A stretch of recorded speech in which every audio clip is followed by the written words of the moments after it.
Assalamualaikum warahmatullahi wabarakatuh. Saya Zara Zeta Mufida. Di video kali ini kita akan membahas tentang materi-materi yang berkaitan dengan bahasa dan sastra Indonesia. Nah, untuk materi pertama kita akan membahas tentang kata benda. Apa sih itu kata benda? Kata benda atau anonim merupakan sebuah kata yang menyatakan segala sesuatu yang dibendakan. Nah, kata benda ini bisa berupa nama orang, hewan, tumbuhan, tempat, atau semua hal yang dibendakan. Nah, kata benda juga terbagi menjadi beberapa jenis. Pertama itu ada abstrak dan kedua itu ada konkret. Apa sih itu abstrak? Abstrak adalah jenis benda yang wujudnya tidak ada secara fisik, namun bisa dirasakan dan disadari. Contohnya itu seperti perasaan. Sedangkan konkret itu adalah jenis benda yang memiliki bentuk fisik. Nah, contohnya itu kayak lemari, sepatu, meja, dan sebagainya. Nah, contoh dari kata benda konkret dan abstrak adalah misalkan contoh dari kata konkret itu bisa nama orang yang termasuk dalam nama diri, pensil termasuk dalam kata umum, sedangkan tim atau grup itu termasuk kata benda kolektif, dan terakhir itu ada emas yang termasuk kata benda material. Nah, abstrak juga contohnya itu bisa seperti aku selalu dicari orang banyak. Kenapa aku selalu dicari orang banyak? Itu merupakan sebuah kejadian atau abstraksi, bukan menunjukkan pada objek tersebut. Oke, next selanjutnya kita akan membahas tentang identitas diri. Nah, nama diri itu dapat dikatakan sebagai identitas diri. Nah, ditulis dengan menggunakan huruf kapital atau huruf besar. Contohnya itu kayak Rama Atmaja, di mana huruf R dan A-nya itu ditulis secara kapital. Nah, menuliskan nama berdasarkan status juga dibagi menjadi tiga. Contohnya seperti ascribe status, di mana nama ini diberikan tanpa usaha. Biasanya terjadi secara turun-temurun melalui kelahiran, contohnya kayak Pangeran William. Selanjutnya ada achieve status, di mana nama ini diberikan dengan usaha, contohnya kayak sarjana pendidikan. Terakhir itu ada achieve status, di mana melalui penghargaan dari pihak-pihak tertentu seperti kayak contohnya pahlawan nasional. Dan nama dengan pangkat akademik juga ada tiga, yaitu singkatan nama yang diikuti dengan tanda titik, katanya tuh kayak Muhammad Hatta, dimana maunya itu dititikin gitu kan. Selanjutnya ada singkat nama resmi lembaga pemerintahan seperti DPD, dimana Dewan Perwakilan Daerah, dan juga akronim nama berupa gabungan huruf awal seperti ABRI, yang mana Angkatan Bersenjata Republik Indonesia, dan juga ada akronim nama diri yang berupa gabungan suku kata atau huruf, contohnya seperti Bulog atau Badan Urusan Logistik. Dan terakhir itu ada akronim yang bukan nama diri yang berupa gabungan huruf atau kata, contohnya seperti pemilu yang artinya pemilihan umum. Oke, selanjutnya kita akan membahas tentang kata sapaan. Nah, kata sapaan adalah kata yang digunakan untuk menegur sapa orang yang diajak bicara. Nah, ciri-ciri dari kata sapaan itu bisa seperti penulisan huruf awalnya menggunakan huruf kapital.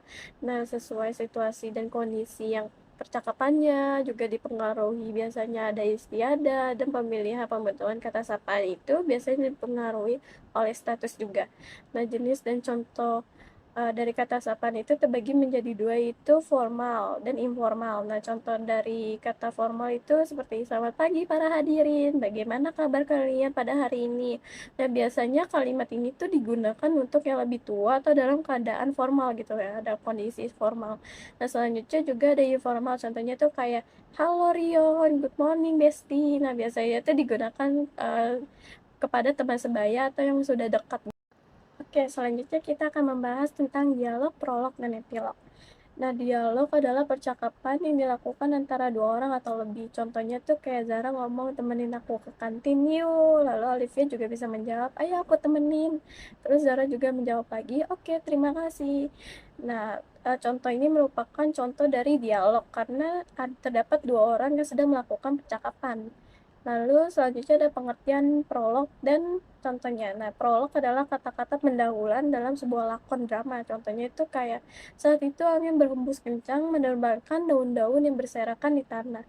Zara dan Olivia sedang bercakap-cakap di pinggir parkiran kampus. Nah, itu juga termasuk salah satu prolog karena merupakan kata-kata pendahuluan. Nah, selanjutnya itu pengertian epilog dan contohnya. Epilog adalah kata-kata penutup yang mengakhiri pementasan atau drama gitu kan. Contohnya kayak sejak saat itu Olivia tidak berani datang terlambat ke kampus dan berusaha datang lebih awal. Itu merupakan contoh kata-kata untuk penutupan sebuah drama. Oke, selanjutnya kita akan membahas tentang jenis-jenis membaca petunjuk. Nah, sebelum itu kita harus tahu nih pengertian membaca dan pengertian petunjuk pemakaian. Nah, membaca merupakan salah satu jenis keterampilan berbahasa tulis yang biasanya bersifat represif. Nah, sedangkan petunjuk pemakaian adalah sebuah tanda untuk menunjukkan dalam penggunaannya. Nah, jenis-jenis membaca ini bisa terbagi menjadi 6, yaitu membaca cepat, membaca sekilas, membaca intensif, membaca ekstensif, nyaring, dan memindai. Nah, membaca cepat itu adalah membaca dengan memindahkan pandangan mata secara cepat gitu kan. Lalu membaca sekilas itu membaca dengan sekilas pada bagian-bagian teks tertentu seperti judul, daftar isi, dan lain-lain. Sedangkan membaca intensif adalah membaca dengan sungguh-sungguh atau seksama. Nah, selanjutnya itu membaca ekstensif, yaitu membaca dengan cara tidak begitu detail. Lalu juga ada membaca nyaring, itu membaca dengan vokal yang keras dan jelas, sedangkan terakhir membaca memindai itu membaca dengan cermat dan teliti untuk mengetahui inti dari bacaan tersebut. Selanjutnya juga ada contoh teks untuk membaca petunjuk. Nah, di sini kita bisa lihat kan, di sini ada petunjuk penggunaan obat. Nah, penjelasannya itu obat batuk ini tuh berguna untuk menurunkan panas yang disebabkan oleh batuk, pilek, influenza yang menyerang anak-anak. Nah, obat batuk ini haruslah diminum sesudah makan. Nah, obat batuk itu juga harus disimpan di tempat yang kering. Adapun aturan minum obat batuk ini adalah sebagai berikut. Misalkan contohnya, anak usia 0 sampai 2 tahun itu minumnya 2 kali sehari setiap kali minum setengah sendok teh, sedangkan anak usia 3 sampai 6 tahun itu minum 3 kali sehari, setiap kali minum itu 1 sendok teh. Oke, selanjutnya kita akan membahas tentang tata cara membaca puisi dan teks. Nah, puisi adalah ragam sastra yang bahasanya terikat oleh irama, matra, rima, serta penyusunan larik dan bait. Nah, jenis-jenis puisi ini terbagi menjadi dua, yaitu ada puisi lama dan puisi baru. Puisi lama yaitu puisi yang masih terikat oleh aturan-aturan dalam puisi, contohnya seperti rima, irama, matra, serta penyusunan larik dan baitnya. Nah, sedangkan puisi baru itu beda dari puisi lama karena puisi ini tidak terikat oleh aturan-aturan dalam puisi yang mana biasanya bentuknya itu lebih bebas. Nah, tata cara membuat puisi itu pertama kita bisa membaca puisi dengan lafal yang benar, seperti ucapkan vokal A, I, U, E, O-nya itu dengan jelas seperti A, I, U, E, O. Nah, selanjutnya kita juga harus membaca puisi dengan intonasi yang indah. Nah, misalkan nada sedih, maka intonasi kita tuh haruslah rendah dan sangat menyentuh hati. Selanjutnya terakhir itu membaca puisi dengan ekspresi yang benar. Nah, pertama kita harus memahami dan menghayati isi puisi untuk menunjukkan mimik dan gerak tubuh. Oke, selanjutnya kita akan membahas tentang menulis tegak bersambung. Nah, menulis tegak bersambung merupakan kegiatan merangkai huruf demi huruf dengan memperhatikan huruf tegak bersambungnya. Nah, menulis tegak bersambung itu merupakan hal yang penting karena dapat merangsang perkembangan motorik anak dan juga dapat membentuk karakter anak seperti karakter ketelatenan, konsentrasi, dan kerapian. Nah, upaya untuk peningkatan pembelajaran tegak bersambung itu pertama kita bisa mengenalkan anak pada huruf abjad yang berbentuk Latin, dan selanjutnya anak dapat diajarkan untuk menulis kata dengan huruf tegak bersambung. Lalu terakhir juga anak dapat dilatih untuk menulis tegak bersambung dengan kalimat. Nah, langkah-langkah menulis tegak bersambung itu pertama kita harus pastikan nih anak tersebut juga mengetahui huruf cetak. Nah, kedua, kita bisa rangkai titik-titik untuk membentuk abjad huruf tegak bersambung. Dan terakhir, kita bisa mulai menulis dari huruf kecil kemudian ke huruf besar. Oke, selanjutnya kita akan membahas tentang ringkasan. Apa sih itu ringkasan? Ringkasan adalah penyajian bacaan dalam bentuk singkat dengan mempertahankan urutan isi dan sudut pandang. Nah, langkah-langkah menyusun ringkasan itu pertama kita haruslah membaca naskah aslinya terlebih dahulu sebelum meringkasnya. Dan selanjutnya juga kita bisa mencatat nih gagasan utama dalam setiap paragraf dalam naskah aslinya. Lalu kita bisa membuat reproduksinya dan juga kita punya nih ketentuan tambahannya. Contohnya bisa menggunakan kalimat tunggal daripada kalimat menjemuk. Contoh dari ringkasan itu seperti orang-orang yang hadir di PIS Memorial Park Hiroshima itu mengenakan ikat kepala untuk mengenang tewasnya sekitar 14.000 orang akibat bom. Oke, selanjutnya kita akan membahas tentang parafrase. Parafrase adalah sebuah kegiatan untuk memperjelas atau mengalihkan suatu bentuk ke dalam bentuk lain tanpa mengubah pengertian dari aslinya. Nah, tujuan parafrase itu untuk menyederhanakan pemakaian kata atau kalimat seorang pengarang sehingga pembaca lebih mudah untuk memahami kandungan makna yang terdapat dalam suatu ciptaan sastra tersebut. Nah, langkah-langkah menulis parafrase itu pertama kita bisa membaca karya aslinya. Lalu kita bisa menentukan jenis perubahan yang akan dilakukan, dan terakhir kita bisa mengungkapkannya ke dalam bentuk berbeda seperti menggunakan bahasa kita sendiri.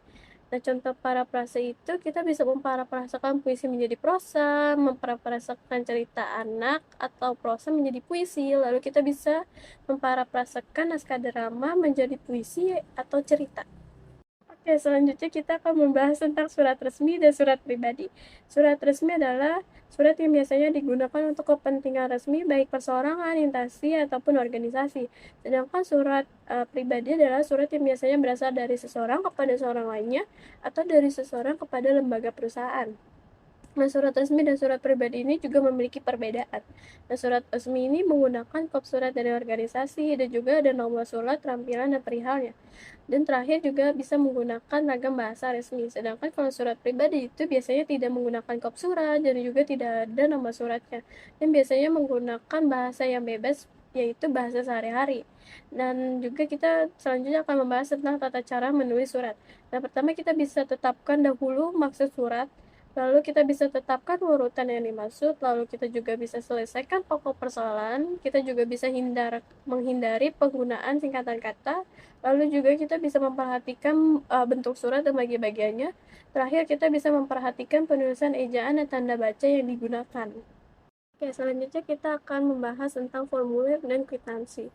Apa sih itu formulir? Formulir adalah selembaran kertas atau lebih yang biasanya menyediakan ruang untuk memuat catatan, informasi, atau instruksi yang akan diteruskan pada individu, departemen, atau organisasi lainnya. Nah, fungsi formulir itu sebagai data dukung bagi setiap prosedur yang ada dan saling berkaitan antara satu formulir dengan formulir lainnya. Nah, ragam bentuk formulir itu ada formulir intern dan formulir ekstern, juga berdasarkan menurut sumbernya, juga berdasarkan menurut tujuannya. Nah, menurut sumbernya itu bisa terbagi menjadi tiga, yaitu formulir yang dibuat dan disimpan dalam perusahaan, lalu formulir yang dibuat dan dikirim kepada pihak luar perusahaan, dan terakhir juga formulir yang diterima dari pihak luar perusahaan. Dan menurut tujuan penggunaannya juga terbagi menjadi dua, yaitu formulir yang dibuat untuk meminta dilakukannya suatu tindakan. Selanjutnya juga formulir yang digunakan untuk mencatat tindakan yang telah dilakukan. Oke, selanjutnya kita akan membahas tentang kwitansi. Apa sih itu kwitansi? Kwitansi adalah sebuah surat atau dokumen yang digunakan sebagai tanda bukti transaksi penerimaan sejumlah uang dari pemberi uang kepada penerima uang dengan rincian tujuan, tanggal, dan di mana tempat terjadinya transaksi tersebut. Nah, ragam bentuk kwitansi itu ada kwitansi bukti pembayaran, ada kwitansi transaksi produk, juga ada kwitansi transfer uang, lalu juga ada kwitansi cash respect, dan juga ada kwitansi serah terima uang. Nah, contoh kwitansi itu bisa contohnya kayak kwitansi pembayaran sekolah atau kwitansi transaksi produk. Ya, selanjutnya kita akan membahas tentang naskah pidato. Apa sih itu pidato? Pidato adalah pengungkapan pikiran dalam kata-kata yang ditunjukkan kepada orang banyak atau wacana yang disiapkan untuk diucapkan di depan hayalak. Nah, tujuan pidato itu ada sebagai pidato informatif, pidato sebagai argumentatif, pidato sebagai persuasif, dan pidato sebagai rekreatif. Nah, kalau kamu menulis pidato itu pertama kita harus menentukan topik teks pidatonya. Lalu kita bisa mengidentifikasikan pendengaran atau pembaca, lalu juga kita bisa menentukan nih tujuan pidatonya, lalu kita juga bisa membuat kerangka pidatonya terlebih dahulu, lalu mengembangkan ide pokoknya, lalu kita juga bisa menyunting teks pidatonya, lalu terakhir kita bisa mempublikasikan teks pidato tersebut. Oke, cukup sekian pembahasan materi video kali ini. Kurang lebihnya mohon maaf. Wassalamualaikum warahmatullahi wabarakatuh.